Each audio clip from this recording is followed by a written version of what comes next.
पावसाळा आला की सगळ्या चिंता अशा वर येत असतात आणि तुम्हा आम्हा सखीची एकच चिंता असते, ती म्हणजे पावसाळ्यात चपला वापरायच्या कुठल्या, कारण त्याच्याने चिखल उडतो किंवा अगदी शू बाईट होतो किंवा त्या अनकम्फर्टेबल होतात आणि त्यामुळे पायाचं दुखणं वाढतं.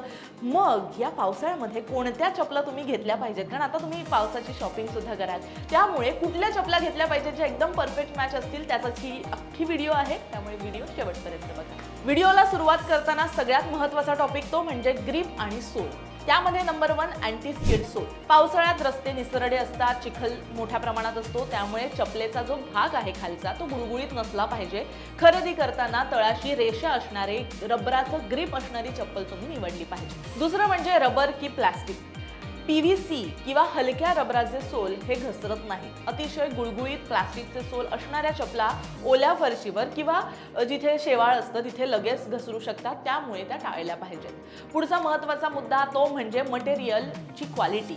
आता मऊ आणि जेली किंवा EVA मटेरियल जे आहे ते तुम्ही वापरलं पाहिजे. स्वस्त किंवा कडक प्लास्टिकच्या चपलांमुळे शू बाईट म्हणजेच पायाला फोड येण्याची शक्यता असते. त्याऐवजी मऊ फ्लेक्झिबल असणारे EVA मटेरियल किंवा चांगल्या दर्जाचे जेली शूज जे आहेत ना ते तुम्ही निवडा. हे मटेरियल वजनानं हलके असतात आणि पायाला टोचतही नाही.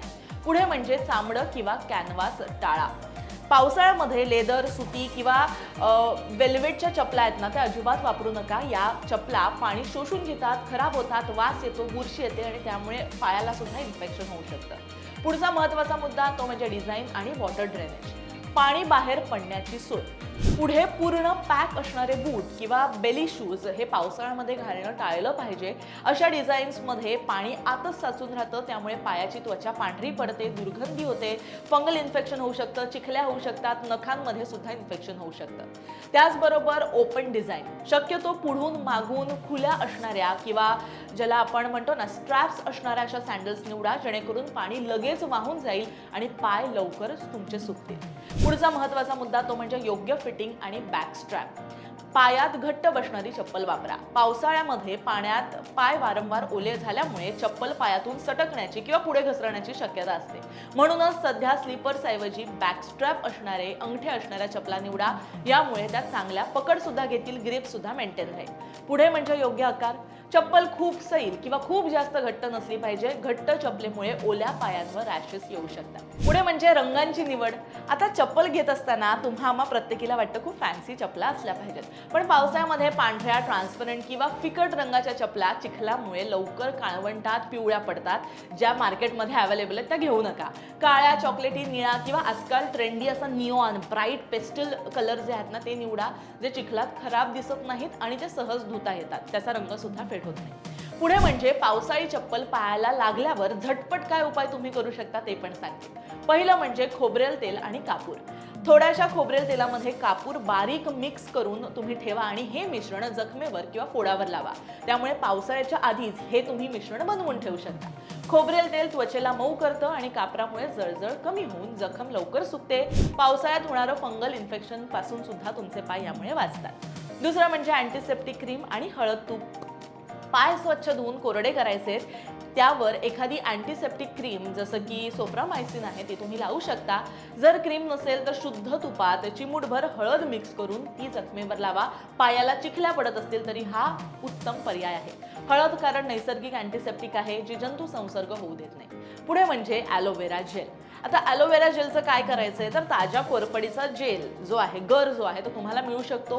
दिवसातून 2 ते 3 वेळा पायाला त्या जागी लावला तर त्याचा फायदा होईल, जळजळ कमी होईल आणि डाग सुद्धा पडणार नाही. कोरफडीमुळे पायाला थंडावा मिळतो, खाज, आग सुद्धा थांबते आणि जे आपल्याला शूबाईट झाल्यानंतर जे डाग पडतात ना ते सुद्धा कमी पडतात.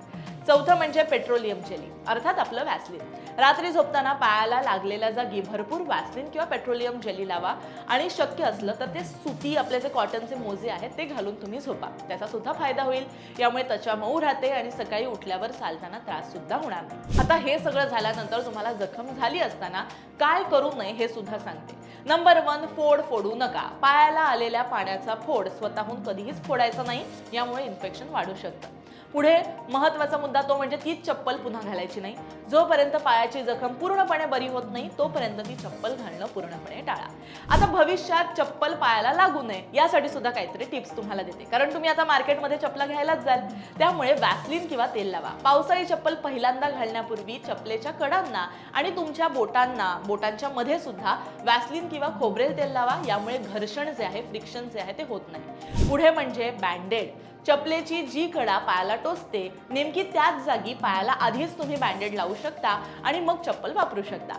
पुढे म्हणजे पायाची स्वच्छता. पावसाळ्यात बाहेरून आल्यावर पाय कोमट पाण्यानं आणि साबणानं स्वच्छ धुवा किंवा डेटॉलनं धुवा. पूर्णपणे कोरडे करा आणि पाय ओले राहिल्यानं त्वचा मऊ पडते आणि चप्पल ही लवकर लागायची शक्यता असते. त्यामुळे हे सगळं तुम्ही करू शकता. अशा प्रकारे अगदी घरच्या घरी तुम्ही आता शॉपिंग करायला जाल, पावसाळी चप्पल घ्यायला जाल, गरमागरम भजीचा आस्वाद तर आपण घेतोच, पण या अशा बरोबरच आपल्या स्वतःची, आपल्या कपड्यांची आणि आपल्या चपलेची जर योग्य निवड आपण केली तर पावसाळ्या भजी बरोबर एकदम खमंग आणि मस्तपैकी तुम्ही एन्जॉय करू शकता. आणि अजिबात त्याच्यामुळे जे पायाला अगदी खड्डे पडतात आणि त्रास होतो ते सुद्धा तुम्हाला होणार नाही.